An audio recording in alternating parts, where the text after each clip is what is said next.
بسم اللہ الرحمن الرحیم۔ تھا یہ بانوں کا بیان، کس کو دوں اب لوریاں،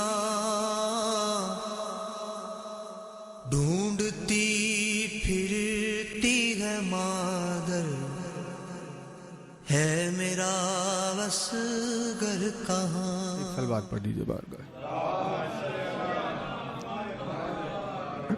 ایک اور بلند ترین سلوات بارگاہ۔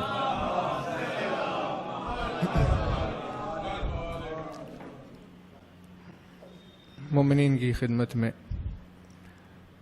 یہ دو اعلانات ہے جس سے آپ کی خدمت میں بات کا آغاز ہو کہ اس مجلس کے فوراً بعد مرحوم ہاشم بھائی کے ایصال ثواب کی مجلس بھی منعقد کی گئی ہے حسینیہ نواب عنایت جنگ میں۔ اس ناچیز کو اس مجلس سے ذکر کرنے کا شرف حاصل ہوا ہے۔ یہاں اس مجلس کو تمام کر دینے کے بالکل ہی فوراً بعد مومنین سے گزارش ہے کہ اس مجلس میں بھی شرکت فرمائیں، اور آپ کی خدمت میں یہ اعلان ہے کہ کل سے اسی مقام پر مجالس شہادت امام کاظم و سفر امام حسین علیہ السلام کے سلسلے کا آغاز ہوگا انشاءاللہ اسی وقت پر 7:15 پر مجلس کا آغاز ہونا چاہیے۔ مومنین سے گزارش ہے کہ اسی وقت کو اس کی پابندی کے اعتبار سے مجلس میں شرکت فرمائیں۔ کل سے 27 رجب تک اسی مقام پر مجالس کا سلسلہ۔ ایک اور بلند ترین صلوات پڑھ دیجیے بات۔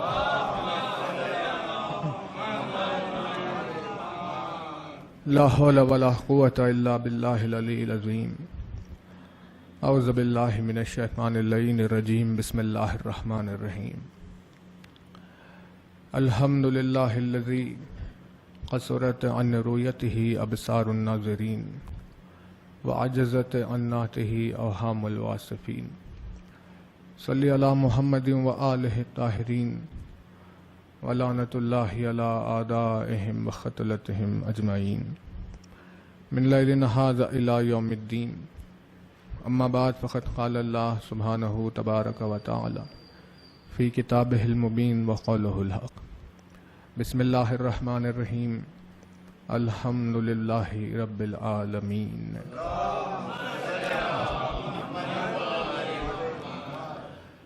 فرمایا صاحب اعظم الدرجات الفاظ نے، فرمایا مالک معجز نما انداز نے، فرمایا مولائے کائنات امیر المومنین حضرت علی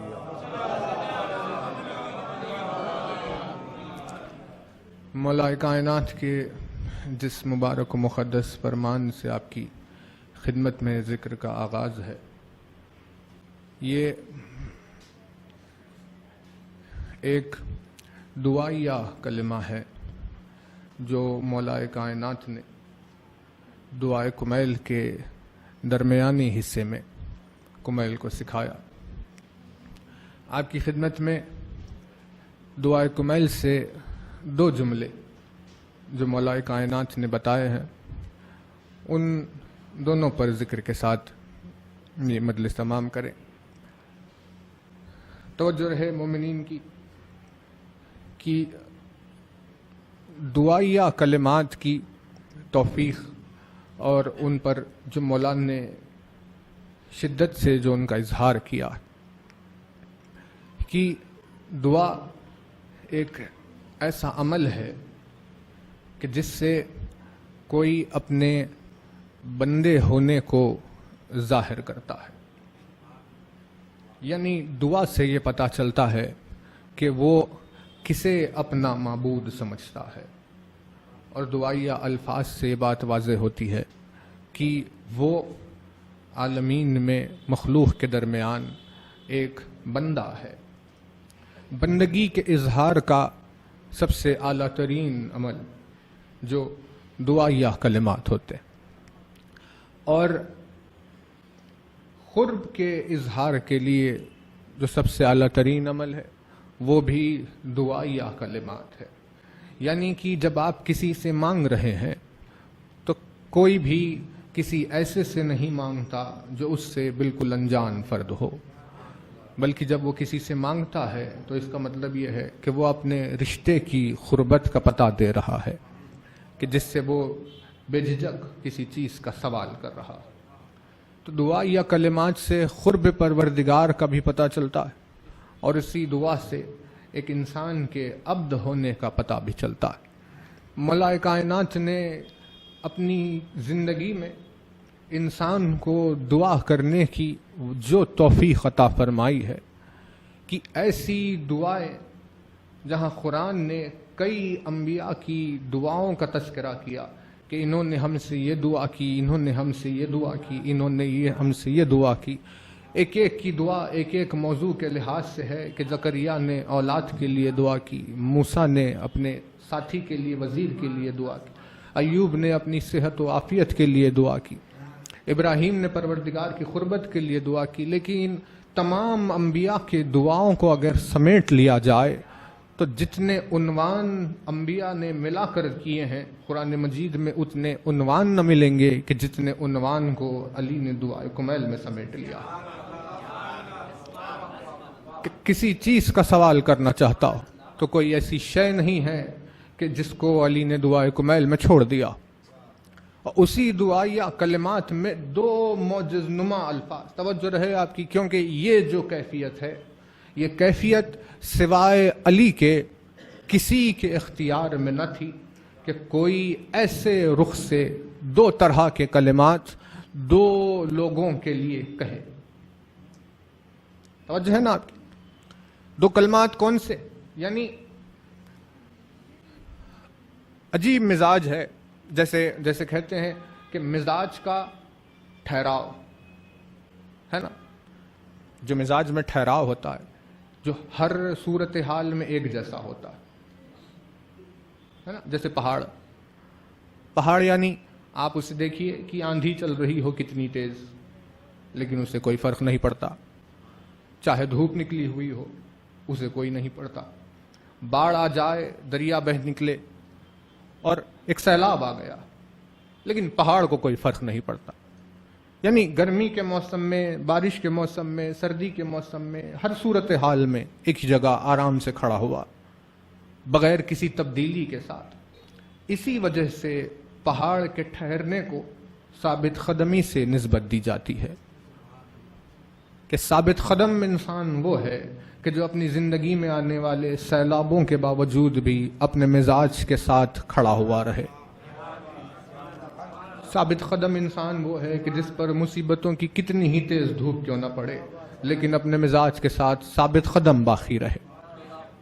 اسی لیے پہاڑوں کے کھڑے ہونے کو، ٹھہرنے کو ثابت قدمی سے نسبت دی گئی ہے کہ ایک ثابت قدم مزاج اپنے آپ میں پہاڑ کا ٹھہراؤ رکھتا ہے، چاہے اطراف میں کسی چیز کی تبدیلی کیوں نہ ہو، ہے نا۔ تو بڑی قیامت خیز صفت ہے ٹھہرنا، ایک ثابت قدم ہونا بہت قیامت خیز صفت ہے، ورنہ خیر صفت تو قیامت خیز بھی ہے، اور آج کل کے دنوں میں یہ صفت ایک بے انتہا مختصر اور تصور میں آنی شے جیسی ہے کہ جیسے کسی نے خواب میں کوئی چیز دیکھی ہو تو نظر آئے، ویسے ہی کبھی ہی کوئی ایک ایسا بشر ملتا ہے جو آپ کو ثابت قدم مزاج کا نظر آئے، ورنہ تھوڑی سی تبدیلی انسان کو سراپا پریشان کر دیتی۔ یہ ثابت قدمی اور مزاج کی اکسائی یعنی ایک جیسا یکساں مزاج رکھنا، علی نے دعائے کمیل میں یکساں مزاج رکھنے کا جو ذکر کیا تو ایک تو بندے کے لحاظ سے کیا، یہ دوسری کسی دعا میں بھی آپ کو مل جائے گا، یا کسی دوسرے مذہب و ملت میں مل جائے گا، یا کسی دوسری کتابوں میں جو قرآن سے پہلے نازل ہوئی ہو ان میں مل جائے گا کہ بھئی مزاج کی اکتائی، ثابت قدمی مذہب و ملت میں ہندوؤں میں بھی پائی جاتی ہے، یہودیوں میں پائی جاتی ہے. وہ جب سکھاتے ہیں لوگوں کو تو سکھاتے ہیں کہ بھئی ثابت قدم ہونا چاہیے.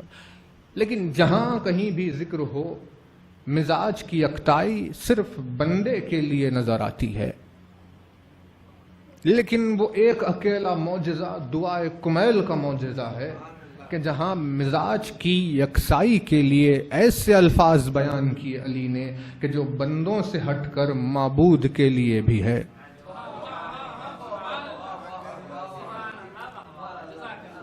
توجہ ہے نا، بندوں سے ہٹ کر معبود کے لیے بھی ہے. اسی وجہ سے یعنی کسی زبان میں اگر ہمت و طاقت کی بات کی جائے تو کسی زبان میں اتنی جرت ہی نہیں ہے کہ اسے خطاب کر کے مزاج کے تعلق سے کچھ کہے کہ اپنے مزاج میں یکسائی رکھ. کسی مزاج میں، کسی زبان میں یہ طاقت نہیں ہے سوائے علی کی زبان کے کہ علی کی زبان نے اس انداز سے پروردگار عالم کے مزاج کے ٹھہر جانے کا ذکر کیا. اور کیا معجز نما دعائیہ کلمات. آپ کی خدمت میں پہلے بندگی والے جملے سے آغاز کریں، پھر وہ جو معبود کے لحاظ، حالانکہ وہ بھی بندگی والا جملہ لیکن معبود سے مخاطبت ہے. ایک بلند ترین صلوات بارگاہ الہی.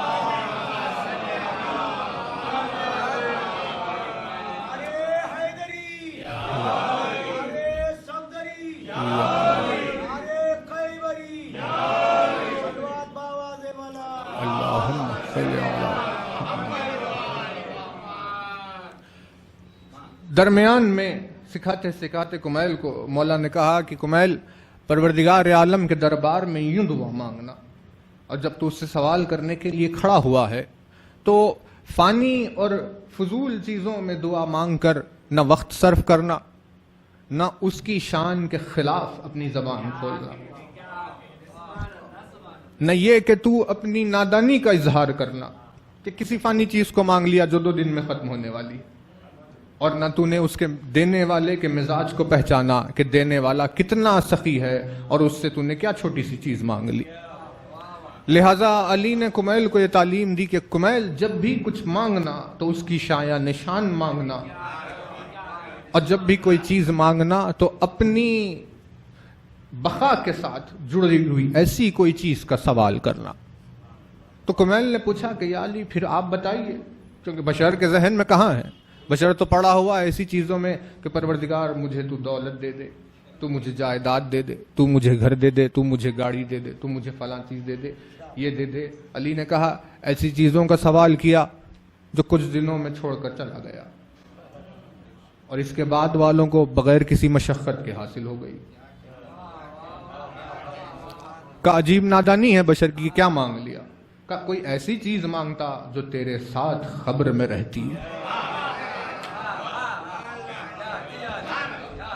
کوئی ایسی چیز مانگتا جو تیرے ساتھ خبر سے اٹھتی، کوئی ایسی چیز مانگتا جو تیرے ساتھ جنت میں داخل ہوتی، کوئی ایسی چیز مانگتا جس کا اور تیرا ہمیشہ کا ساتھ ہوتا. یہ تو نے کیسی چیز کا سوال کیا کہ دنیا کی زندگی میں ختم ہو گئی؟ تو کمیل نے کہا یا علی پھر اب جب دعا کا سلیقہ تو نے دیا ہے تو پھر مانگنے کا سلیقہ بھی تو ہی دے دے، اور تو بتا کہ ہمیں کیا مانگنا چاہیے. تو علی نے قیامت خیز الفاظ میں کمیل کو تعلیم دیتے ہوئے کہا کہ کمیل، اس کے حضور میں جب کھڑا ہونا تو اس طرح سے دعا مانگنا اور کہنا کہ اللہم انی اسألک سوالا خازم متذلل خاشع. یہاں جو الفاظ کہے ہیں مولا نے، جس میں سوال کرنے والے کی کیفیت کا اظہار کیا کہ کس کے دربار میں کون کھڑا ہوا، اور کہا کہ اللہم انی اسألک سوالا خازم متذلل خاشع، کہ اے میرے پروردگار میں تیرے دربار میں سوال مانگنے کے لیے آیا ہوں، سوال کر رہا ہوں. اللہم انی اسألک، میں تیرے دربار میں سوال کر رہا ہوں. کیسے؟ کہ سوال خازم متذلل خاشع، کہ میں تیرے دربار میں اس شخص کی طرح سوال کرنے آیا ہوں کہ جو خوف و خشوع سے بھرا ہوا ہے. انی اسألک سوال خاضع متذلل خاشع. خاضع یعنی جس میں خضوع پایا جائے، خاشع یعنی جس میں خشوع پایا جائے. خشوع و خضوع جو کہتے ہیں یعنی خوف، بندگی کا خوف، پروردگار کی ناراضگی کا خوف. توجہ ہے نا. دیکھیں خشوع و خضوع ہے نا، ڈر کے کانپنے کو نہیں کہتے. توجہ ہے نا. یہ بہت ہی لطیف بات ہے، آپ کو اس کے خلاف ہی دنیا میں کہتے ہوئے لوگ ملیں گے. ڈرنا جو ہے پروردگار، وہ اپنے نفس کے خوف سے ڈرنے کو خشوع و خضوع نہیں کہتے کہ مجھے جہنم میں ڈالیں گے، میں جلنے لگوں گا، مجھے تکلیفیں ہوں گی، لہٰذا میں ڈر رہا ہوں. اس ڈر کو خود غرضی میں شمار کیا گیا. جو صرف اپنے لیے ڈر رہا ہے اسے، اس ڈر کو خود غرضی میں شامل کیا گیا. لیکن پھر خشوع کسے کہتے ہیں؟ خشوع کہتے ہیں کہ تو ناراض نہ ہو جائے. خضوع کہتے ہیں کہ تیرا سایہ مجھ سے دور نہ ہو جائے. یعنی بندہ اپنی ذات کے لیے نہیں ڈر رہا بلکہ پروردگار کی دوری سے ڈر رہا ہے، پروردگار کی ناراضگی سے ڈر رہا ہے. اس ڈرنے کو خشوع و خضوع کہا گیا. جو جہنم کی آنکھ سے ڈرے، علی نے کہا کہ یہ غلام کی طرح ہے جو مالک کے خوف سے کانپ رہا ہے نا. اس میں عرفان چھپا ہوا نہیں ہے، لیکن وہ آنسو جو خوف خدا میں اس کی ناراضگی کے خوف سے نکل جاتے ہیں. علی نے کہا یہ عارف کی نشانی. فرمایا کہ اللہم انی اسألک سوال خاضع متذلل خاشع. تیرے دربار میں کھڑا ہوا ہوں خضوع و ذلت و خشوع کے ساتھ. خاضع، متذلل، خاشع. خضوع بھی ہے، ذلت بھی ہے اور خشوع بھی ہے. ان تینوں صفات کے ساتھ تیرے دربار میں کھڑا ہوا ہوں پروردگار. کہا ٹھیک ہے، جب آیا ہے تو بتا کیا چاہیے. کیا مانگے؟ متذلل خاشع. اس نے سوال کیا ان تسامحنی وترحمنی وتجعلنی بقسمک راضیا خانعا وفی جمیل احوال متواضعا. کیا قیامت خیز الفاظ، کیا الفاظ. یعنی معلوم ہو کہ جیسے دعائے کمیل کا ایک ایک حرف انسان کی روح میں پیوست ہو رہا ہے، ایک ایک حرف اور ایک لفظ کے ساتھ خون کی روانی میں اثر نمایاں ہوتا ہے. وہ الفاظ دعائے کمیل میں رکھے مولا. اب فرماتے ہیں کہ مانگنا کہ ان تسامحنی وترحمنی. میں یہ دعا کرتا ہوں پروردگار کہ تو میرے ساتھ نرمی سے کام لینا. ان تسامحنی، میرے ساتھ نرمی سے کام لینا. وترحمنی، اور میرے ساتھ رحم کے ساتھ، درگزر کے ساتھ کام لینا. مجھ پر رحم فرمانا اور مجھ پر نرمی اختیار کرنا، برتنا. وَتَجْعَلَنِي، یہ الفاظ ہے وہ کہ اگر کوئی اپنی شعور کی نگاہ سے ایک جملے کو یہ دیکھ لے تو اسے اس بحث کی ضرورت نہیں ہے کہ رسول کا خلیفہ کون ہے، کس کتاب میں کیا لکھا ہوا. وہ ایسی ہستی کہ جس نے ایسے الفاظ کو دعائیہ کلمات میں ڈھال کر بندگی کی معراج کا پتہ دیا ہے، سوائے اس کے خدا کا ولی اور کون ہو سکتا ہے. اور کیا سوال کیا؟ وَتَجْعَلَنِي، تجعلنی یعنی تجعلنی ہے تو مجھے بنا، ہے نا. جعلا کے معنی ہے بنانے کے، جعلنی کے معنی ہے کہ بھئی میں بنا یا میں بن گیا یا میں نے اپنے آپ کو بنایا، ایسے. لیکن علی نے وہ لفظ استعمال نہیں کہا. تجعلنی کہا وہ کیا ہے؟ کہا تو مجھے بنا. کہا وہ اسی لیے، وہ کیوں؟ کہا وہ اسی لیے کیونکہ تو خود سے بننے کی صلاحیت نہیں رکھتا. اگر اس کی ذات رحم و کرم کر کر تجھے نہ بنائے تو پھر صدیاں گزر جائے گی لیکن تو بن نہیں پائے گا. لہذا دعا یہ کرنا کہ اے پروردگار تو مجھے بنا. کہا کیا بنا دے؟ تجعلنی بقسمک راضیا خانعا. تو مجھے بنا، یہ بنا کہ میں ہمیشہ تیری تقسیم سے راضی اور خانے رہوں، تیری تقسیم سے راضی رہوں اور خانے رہوں. توجہ رہے، مجھے تو ایسا بنا کہ میں ہر صورت حال میں تیری تقسیم یعنی جو اس نے تقسیم کی ہے تقدیر کی ہے نا، کوئی کسی کو دولت مند بنایا، کسی کو غریب بنایا، کسی کو ہندوستان میں پیدا کیا، کسی کو پاکستان میں پیدا کیا، کسی کو گورا بنایا، کسی کو اس نے کالا بنایا، بھائی اس کی مرضی جس حساب سے اس نے بنایا۔ تو یہ سب تقسیم جو ہوئی کہ بھائی انہیں یہ دے دو، انہیں یہ دے دو، انہیں یہ، کسی کو ذہین بنایا، کسی کو یاد رکھنے والا بنایا، کسی میں سخاوت دی، کسی میں کچھ دوسری چیز دی۔ یہ جو تقسیم کی، دعا کرنے والے کو علی نے سلیقہ سکھایا کہ یہ دعا کرتے رہنا کہ پروردگار تو مجھے ایسا بنا کہ جو کچھ بھی تو نے تقسیم کیا ہے عالمین میں، اس میں میں کسی اور کے دامن میں کوئی چیز دیکھ کر شکایت نہ کروں،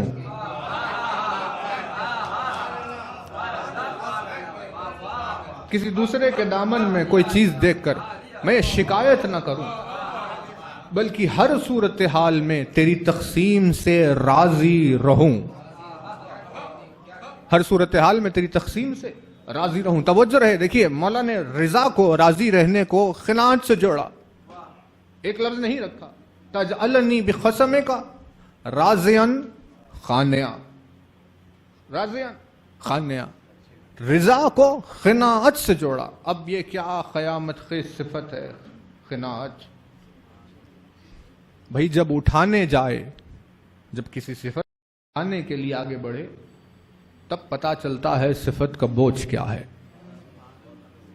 نا، ورنہ جس نے کبھی اٹھایا ہی نہیں اسے کیا معلوم صفت کیا ہے۔ شجاعت لے لیجئے، شجاعت کیا چیز ہے یہ کون محسوس کرے گا؟ یہ وہی محسوس کرے گا جس نے شجاعت کے بوجھ کو اٹھایا۔ ثابت قدمی کیا ہے یہ وہی محسوس کرے گا جو ثابت قدم رہ چکا۔ تھوڑی سی چلنے، ہوا کے چل جانے پر کسی کے پیر لڑکھڑا جائے، اسے کیا معلوم ثابت قدمی کیا ہے نا؟ بھائی تھوڑی سی لالچ آپ کو روزانہ دنیا میں دکھائی دے گا، ایک 10 روپے کی لالچ میں ایمان کے سودے ہو گئے۔ کس چیز کے بدلے؟ 10 روپے میں ایمان کا سودا ہو گیا۔ یہ کیا ہوا؟ مطلب یہ پتا چلا کہ ان کی ثابت قدمی اس سے بھی گئی گزری تھی کہ اس چیز میں بک گئے، ہے نا؟ جنگ میں کھڑا ہوا ہے کوئی جس کے سامنے لاکھوں کا لشکر برہنہ ہتھیار لیے ہوئے، تلوار اور نیزے اور بھالے، اور اس کی طرف ٹوٹ پڑ رہا، ایسے عالم میں وہی جانتا ہے کہ وہاں کھڑا رہنا کیا ہوتا ہے۔ صفت اٹھانے والا، بھائی آپ صبر کیجئے، جس نے کیا ہی نہیں صبر، اب وہ کیا جانے کہ صبر میں کتنی تلخی ہوتی ہے اور کیسے اپنے آپ کو سنبھال کر رکھنا پڑتا ہے جب صبر پہ ثابت قدم رہنا ہے نا۔ صفت ہے، ایک صفت کا انسان کو پتہ ہی نہیں، کسی بھی ایک صفت کا، حکمت کا انسان کو کیا پتا؟ انسان کی حکمت جتنی ہے اتنا بھی پتہ نہیں، جتنی ہونی چاہیے اتنا، انسان کا صبر جتنا ہونا چاہیے اتنا پتہ نہیں، انسان میں جتنا تقویٰ ہونا چاہیے، انسان میں جتنا علم ہونا چاہیے، انسان میں، جب انسان میں جتنے ہونے چاہیے ہی انسان کو پتہ نہیں ہے تو جو خدا میں پائے جاتے ہیں ان صفات کا بوجھ کیا ہوگا؟ بھائی صفات کا بوجھ کیا ہوگا؟ مثال ایک چھوٹی سی آپ کی خدمت میں، خدا کی ذات عالم ہے نا، اس پر علم کا جو بوجھ ہے، کس قدر علم کا بوجھ، کتنی چیزوں کو جانتا ہے، لیکن علم کے بوجھ سے کچھ پریشانی ہے؟ کوئی پریشانی نہیں۔ ہنستے کھیلتے ہوئے دو لوگ ملتے ہوئے چلے گئے، ایک دوسرے سے گلے ملتے ہوئے، رات میں گھر جانے کے بعد انہیں پتا چلا کہ جس سے ابھی گلے مل کر آئے ہیں انہوں نے تیسرے کے سامنے برائی کر دی ان کی۔ تو یہ جب تک علم میں نہیں تھا گلے مل رہے تھے، لیکن اب جب علم میں آ گیا تو بھلے ہی گلے ملنا نہ چھوٹا لیکن وہ خلوص تو ختم ہو گیا۔ مطلب علم کی زیادتی خلوص پر اثر کر گئی۔ علم کی کمی تھی تو ٹھیک تھے، لیکن علم کا بوجھ جب بڑھا تو نفس بکھرنے لگا۔ یہ ہے کسی صفت کا بوجھ جب پڑنے لگتا ہے تو انسان کے جوہر کا پتہ لگتا ہے کہ حقیقت میں کیا ہے. اس پر نہ جانے کیسے علم کا بوجھ ہے کہ کس چیز کو وہ نہیں جانتا، کس کس نفس کی گہرائیوں میں کمزرفیوں کو وہ نہیں جانتا، لیکن اس کے باوجود بھی کوئی صبح نمودار نہیں ہوتی کہ جب اس کا رزق نہ پہنچ رہا ہو. ایسے پروردگار عالم کی ایک صفت نہیں ہے، بلکہ علی اس ہستی کا نام ہے جو جمیع صفات پروردگار کو اپنے سینے میں لیے ہوئے زمین پر چلتا ہے.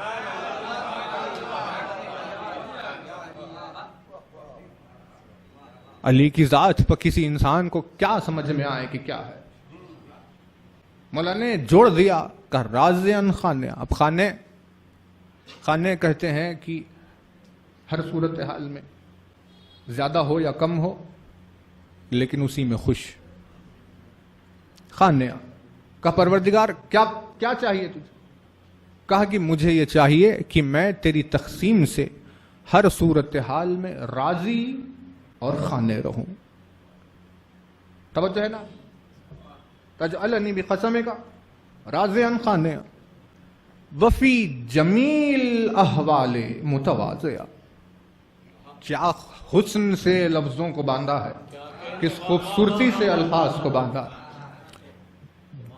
یعنی جس خوبصورتی اور حسن سے باندھ دیا ہے، اسی لیے زبان علی سے نکلنے والا ایک جملہ اس بات کی روز محشر تک کے دلیل کے لیے کافی ہے کہ یہ وصی رسول خدا ہے.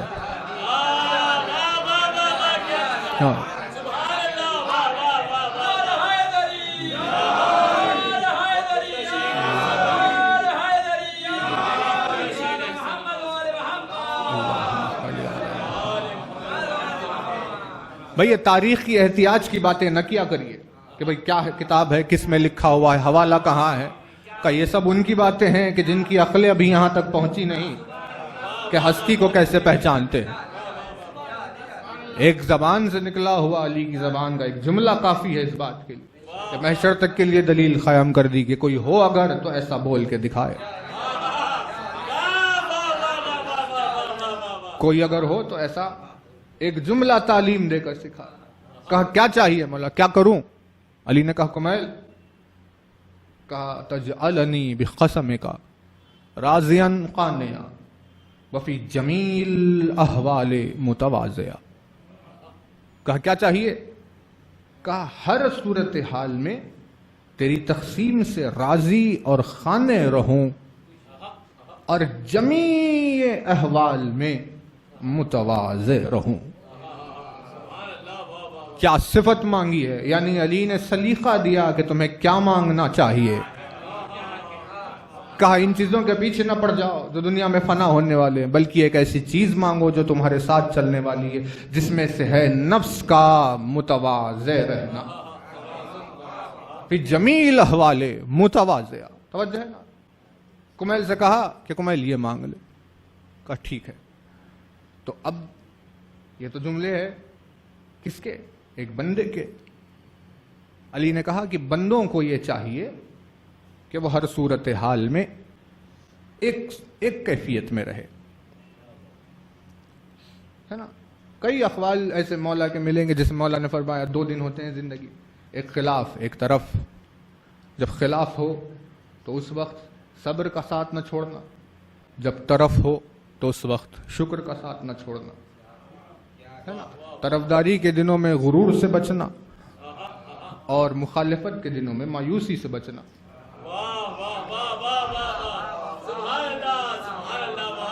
مولا نے فرمایا دونوں طرح کے، لہذا دونوں دنوں میں کیا کرنا؟ متواضع رہنا. توجہ رہے، تواضع کو جو شدت سے زور دی گئی کہ دونوں صورتحال میں تواضع، یعنی تمہارا ٹھہراؤ میں تزلزل نہ آئے کہ بھئی ایک دن بڑے خوش نکل گئے، پھر ایک دن پریشان، ایک دن لوگوں سے ہنس کر ملاقات کی، ایک دن جھگڑا کرنے لگے. علی نے کہا ایسے نہیں.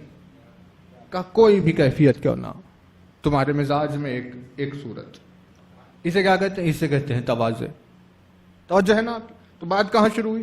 یہ جو کیفیت ہے اس کی تعلیم دنیاوی لوگ بھی دیتے ہیں کہ بھائی دیکھو ہر صورتحال میں تواضع رہے. ہندو مذہب میں، یہودیوں میں، فلاں فلاں اسکول میں، کالجز میں، کہیں پر بھی آپ جاؤ، کوئی کتاب پڑھتے رہیں گے پروورب میں، کسی کوٹ میں وغیرہ آپ کو مل جائے گا تواضع والی، ہے نا. اب آئی کہاں سے ہے وہ ایک الگ بحث ہے کہ پھر اس کا سلسلہ جا کر جڑے گا کہاں. لیکن جس نے بھی بات کی ہے بندوں کے تواضع کی بات کی ہے، سوائے علی کی ذات کے کہ علی اس ہستی کا نام ہے جس نے دعائے کمیل میں 2 تواضع کا ذکر کیا.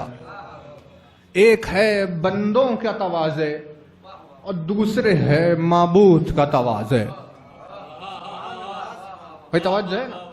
ایک تو مولا نے بندوں کے لیے کہا کہ دیکھو تم میں تبدیلی نہ آنے پائے اور ہر صورتحال میں تواضع رہو، راضی رہو، خانے رہو، ہر صورتحال میں یقین و ایمان کے ساتھ رہو، ہے نا. لیکن بندے کے لیے ایک مزاج پر رہنا یہ تو تعلیم کی بات ہے تو کہی جا سکتی ہے، لیکن معبود کو کون کہے بھائی، اسے کون کہے؟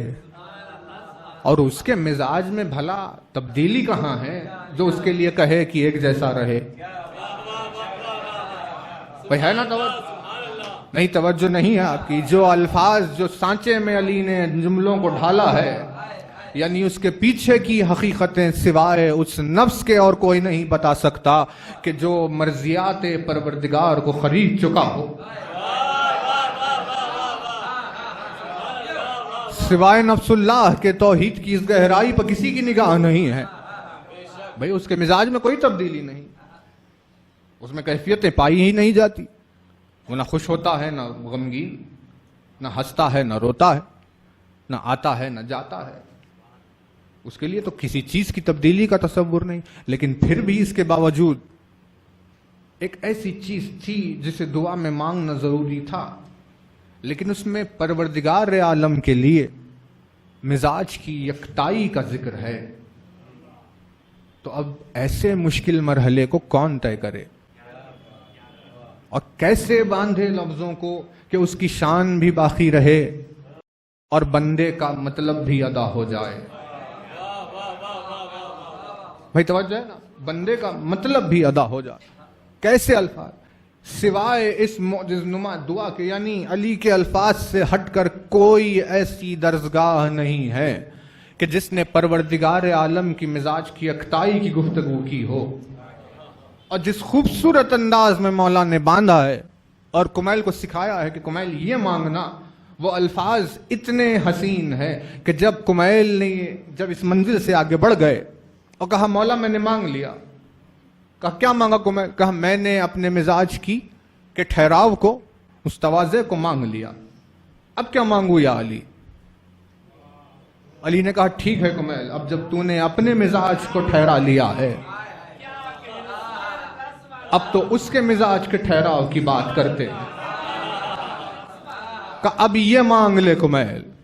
کمیل حیرت میں پڑا ہوا کہ الفاظ کیا آنے والے، ہے نا، اور دل کے اپنی ایمان کے قلب کو کھولے ہوئے پوری توجہ کے ساتھ علی کے الفاظ سن رہے. اور علی نے فرمایا کہ کمیل اس کی خدمت میں یوں دعا کرنا کہ وَقُنِ اللَّهُمَّ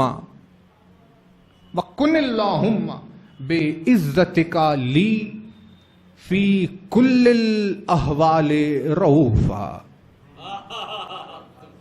کیا کہنے ان الفاظ کے جس میں پروردگار عالم کے لیے ہر صورتحال میں ایک مزاج کی بات کی ہے. اور علی نے کہا کہ یہ مانگنا کمیل کہ اے میرے پروردگار، تیری عزت کی قسم دے کر تجھ سے یہ مانگتا ہوں کہ تو میرے لیے ایک مزاج کا ہو جا.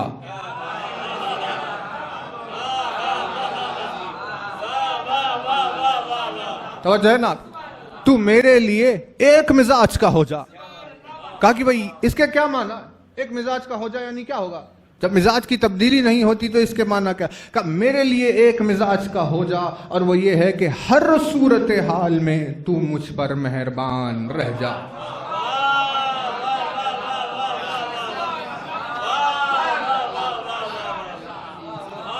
سلامت رہے، توجہ رہے. دیکھیں کیا قیامت خیز الفاظ ہے جو علی نے رکھے، اس میں کوئی تبدیلی نہیں آتی ہے نا. لیکن جب بندہ نیکی کرتا ہے تو وہ راضی رہتا ہے، لیکن جب بندہ گناہ کرتا ہے تو وہ ناراض ہوتا ہے نا، اس میں کوئی تبدیلی نہیں آتی، لیکن بندے کے اعمال کی وجہ سے کبھی خوش ہے کبھی ناراض۔ نہیں توجہ نہیں کیا آپ نے، ہے نا؟ یعنی اپنے نیک بندوں کو جنت میں ڈالے گا اور جنہوں نے ان کی نافرمانی کی انہیں جہنم میں ڈالے گا۔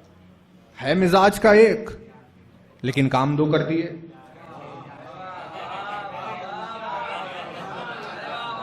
جب میں نیکیاں کر رہا ہوں تو مجھ سے خوش ہے، جب میں برائی کر رہا ہوں تو مجھ سے ناراض ہے مزاج کا ایک لیکن کیفیتیں دو ہے۔ علی نے کہا کہ وہ ہے تو مزاج کا ایک ہی، لیکن تیرے اعمال اس کی طرف سے الگ سے لے کر آتے ہیں، لہذا یوں دعا مانگنا کمیل کہ کن اللہم بعزتک لی فی کل الاحوال رؤوفا وفی جمیع الامور عطوفا، کہ اے میرے پروردگار میں تجھ سے دعا مانگتا ہوں کہ تو میرے لیے ہو جا ایسا کہ ہر صورتحال میں مجھ پر رؤوف رہے اور میرے ہر ایک امر میں مجھ پر عطوف رہے۔ توجہ ہے نا؟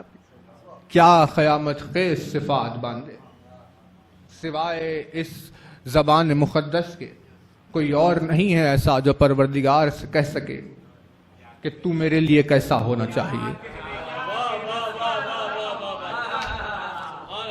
بھائی جس بھی علم کی دربار نے جہاں کہیں بھی سکھایا گیا ہو، کسی بھی مذہب و ملت میں جہاں نیکیاں سکھائی جاتی ہے، وہاں جب بھی سکھایا گیا ہو بندگی میں یکساں کیفیت رکھنے کو سکھایا گیا، لیکن یہ دربار علی ہے کہ جہاں پروردگار عالم کے مزاج کی اکتائی کے لیے دعا ہے، جس میں بندہ اس سے کہہ رہا ہے کہ میں ہر صورت تو مجھے ایسا بنا کہ میں ہر صورتحال میں تواضع رہوں اور کسی صورتحال میں نہ بدلوں، اور دوسری طرف یہ الفاظ ہے کہ میرے لیے تو ایسا ہو جا کہ ہر صورتحال میں رحیم رہے اور میرے اعمال کے بدلنے کی وجہ سے مجھ پر عذاب نہ آ جائے۔ کیا قیامت خیز الفاظ ہے۔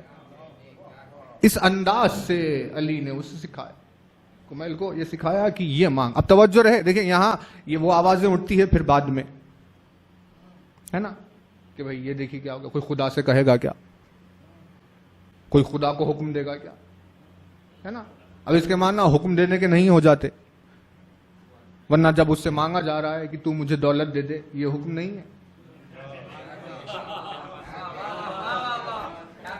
ہے نا۔ لیکن جب یہ باتیں آئیں گی جو علی کے دربار سے ہوتے ہوئے گزرتی ہے تو یہ شروع ہوتا ہے، ارے یہ تو حکم کہہ رہے ہیں خدا کو، ہے نا۔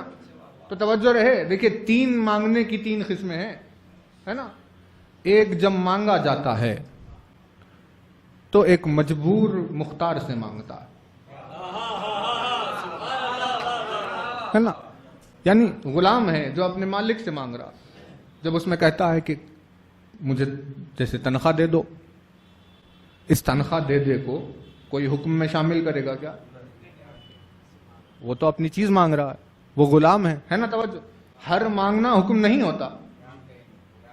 اس نے مانگا کہ بھائی میری تنخواہ مجھے دے دیجئے، اس نے مانگا، یہ مانگنا کیا؟ ایک مانگنا وہ ہو گیا کہ جس میں کوئی غلام آقا سے مانگ رہا ہے، لیکن ایک مانگنا حکم بھی ہے جس میں آپ کہیں گے کہ بھائی بھلے ہی مانگ رہا ہے لیکن اس مانگنے میں کہیں بھی مجبوری نہیں ہے، جیسے مالک اپنے نوکر سے کچھ مانگ رہا ہے، لا مجھے پانی پلاؤ، تو یہ جو مالک جو مانگ رہا ہے نوکر سے، اس میں مجبوری کہاں ہے نا؟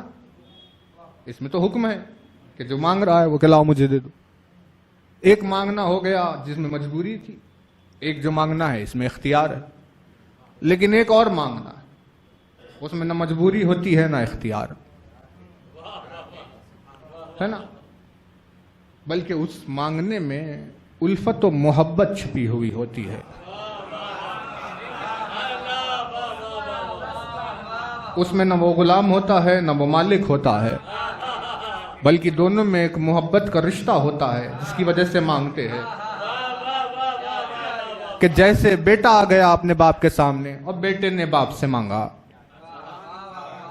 تو تو جو بیٹا باپ سے مانگ رہا ہے یہ غلام کی حیثیت سے نہیں مانگ رہا، اور نہ باپ جو بیٹے سے مانگ رہا ہے وہ مالک کی حیثیت سے مانگ رہا ہے، بلکہ ان دونوں کے بیچ میں ایسا رشتہ ہے کہ جس میں قربت جمی ہوئی ہے، اس قرب کی وجہ سے مانگ رہے ہیں۔ علی نے بات کو پہلے ہی واضح کر دیا، علی نے پہلے ہی اس بات کو واضح کر دیا ہے کہ جو اس کی خوف سے یا لالچ کی وجہ سے کرے وہ اس کی عبادت نہیں کرتا، بلکہ عبادت صرف عرفان کی وجہ سے ہوتی ہے، اور عرفان میں جب بندہ اس سے کچھ مانگتا ہے تو اس محبت کی وجہ سے مانگتا ہے جو وہ پروردگار عالم کی ذات سے کرتا ہے، اور جب وہ دیتا ہے کچھ اپنے بندے کو تو اس محبت کی وجہ سے دیتا ہے کہ جس محبت سے اس کا اور اس کا ایمانی رشتہ جڑا ہوا ہے نا بات بات۔ بہرحال پروردگار سلامت رکھے۔ اب دیکھیے ہاشم بھائی کی مجلس کا بھی وقت ہے، یہاں سے سیدھے عنایت جنگی جائیں گے، اور وہ خطبہ ایک جو رہ گیا تھا مجلس میں ادھورا اسے پورا کرتے ہوئے وہ مجلس تمام کر دیں گے۔ کل سے شہادت امام کے مجالس کا سلسلے کا آغاز کل سے ہو رہا ہے، انشاءاللہ 7:15 بجے مجالس شروع ہوں گی، مومنین سے شرکت کی گزارش۔ ایسا معجزہ ہے قیامت خیز دعائے کمیل، ایسا معجزہ کہ اب کیا کہیں اس اعجاز کی بلندی کے لیے۔ موسیٰ کے پاس عصا تھا، جسے پھینکا تو اژدہا بن گیا، پورے مصر پر اپنے اس معجزے سے غالب آ گئے، وہ اعجاز موسیٰ۔ ایسے اعجاز رکھنے والے موسیٰ کو یہ حکم ہوا کہ جاؤ خضر سے سیکھو۔ جب خضر کے پاس پہنچے تو خضر کو دیکھا موسیٰ نے کہ پانی پر کھڑے ہوئے ہیں، مصلی بچھا ہوا ہے، دریا بہہ رہا ہے، نماز پڑھ رہے ہیں۔ اتنا بڑا صاحب اعجاز نبی حیرت میں پڑ گیا، کہا کہ بھئی یہ کیا ہے، یہ کیسے پانی پر کھڑا ہوا؟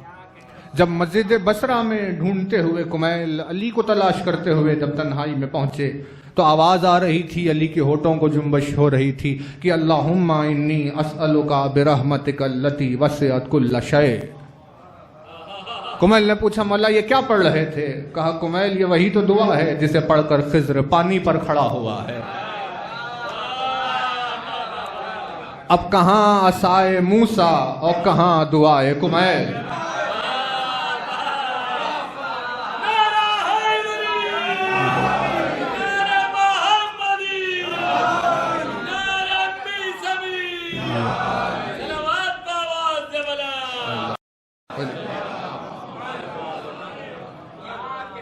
وہ معجز نما الفاظ ہے، وہ اعجاز سے بھرے ہوئے الفاظ ہے دعائے کمیل۔ عرفان کی یہی شرط مرسل اعظم نے، ائمہ نے غم حسین میں بھی رکھی، اس لیے فرمایا کہ من بکا او ابکا او تبا کا عارفن بحق ہی وجبت لہ الجنہ، کیونکہ گزرے ہوئے ظلم کو سمجھنے کے لیے معرفت ایک بہت بڑا سہارا بنتی ہے، کہ جب یہ احساس ہوتا ہے کہ بھئی ظلم و ستم کی داستانیں آج سنائی دیتی ہے کہ بھئی یہ ہوا، اس پر ظلم کیا، اس پر ظلم کیا، لیکن کسی ظلم کی نسبت وہ نہیں دے سکتا کربلا سے، کیونکہ اس کے پیچھے عرفان چھپا ہوا ہے۔ جب اس کے ذہن میں خیال آتا ہے کہ جب دیکھتا ہے کہ دنیا والوں نے کس کے ساتھ کیا کیا،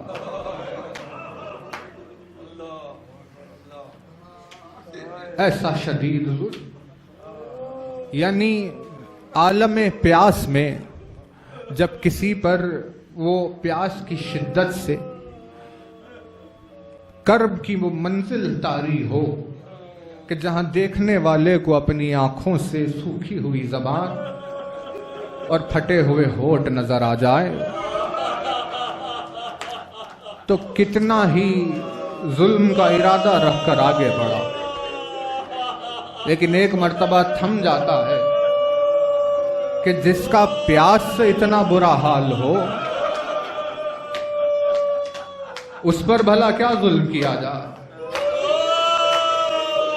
جہاں پیاس کی ایسی کیفیت میں انسان ہاتھ سے حملہ نہیں کرتا، اللہ رے اس غریب کا کیا مظلومی کی منزل ہے کہ جہاں پیاس کی اس کیفیت میں جس پر ہتھیار برسائے گئے ہوں۔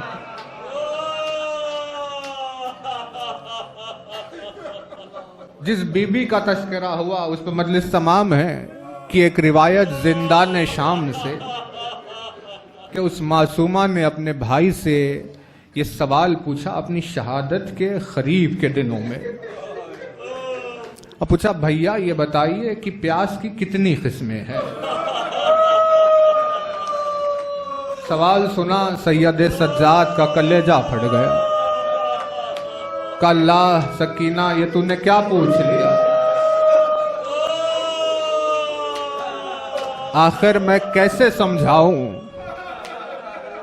کیسے سمجھائیں آخر کہ پیاس کی کیفیت کیا ہوتی؟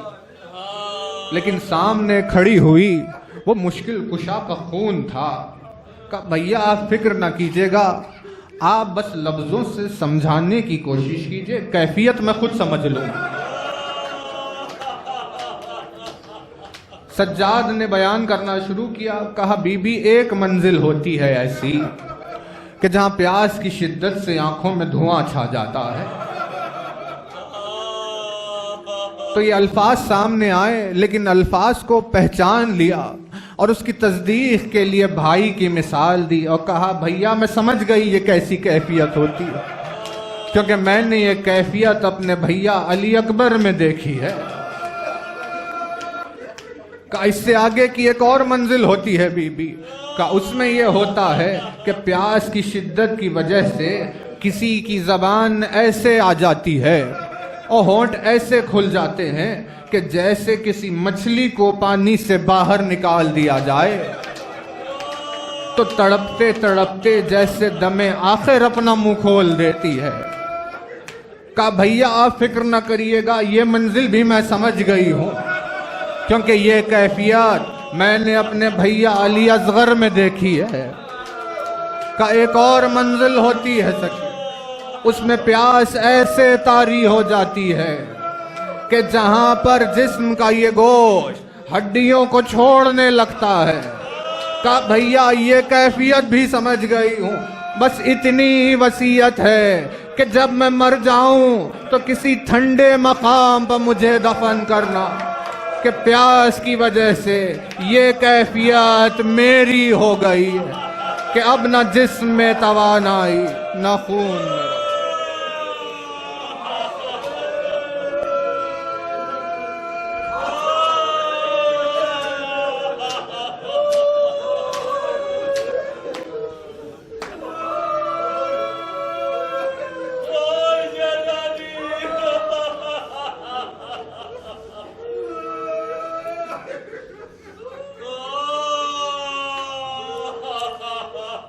اللہ لعنت اللہ علی الظالمین وسیعلم الذین ظلموا ای منقلب ینقلب۔ بارگاہ پروردگار میں اس مبارک و مقدس ذکر عزاداروں کی گریہ وزاری کے وسیلے دعا ہے تمام صاحبان ایمان کو اپنے حفظ و امان میں رکھے، جو بیمار ہے پروردگار انہیں صحت کامل عطا فرمائے، جو مخروض ہے ان کی قرض کی ادائیگی کی اسباب ہو جائے، جو روزگار کی تلاش میں ہے پروردگار انہیں روزگار عطا فرمائے، جن کے کاروبار ان کے کاروبار میں خیر و برکت عطا، جو مفلسی اور تنگ دستی میں جی رہے ہیں پروردگار انہیں خوشحالی اور تمنگری عطا فرمائے۔ ساری سرزمین پر علی کی محبت کے عوض ظلم و ستم کا سلسلہ چل رہا ہے، پروردگار اس زمین کے جس گوشے جس خطے میں تیرے مظہر کے چاہنے والے ہیں ان سب کی جان مال عزت اور آبرو کی حفاظت فرما، دشمنان اہل بیت کو نیست و نابود فرما، مقامات مقدسہ کی حفاظت فرما۔ مومنین سے التماس ہے کہ ایک سورہ فاتحہ پڑھ دے سیدہ اختر بانو زیدی بنت سید محمد صادق زیدی، اور ایک دعائے صحت ہے سید قاسم عباس زیدی کے لیے، پروردگار انہیں اور تمام بیمار مومنین مومنات کو جلد از جلد صحت کاملہ عطا فرمائے۔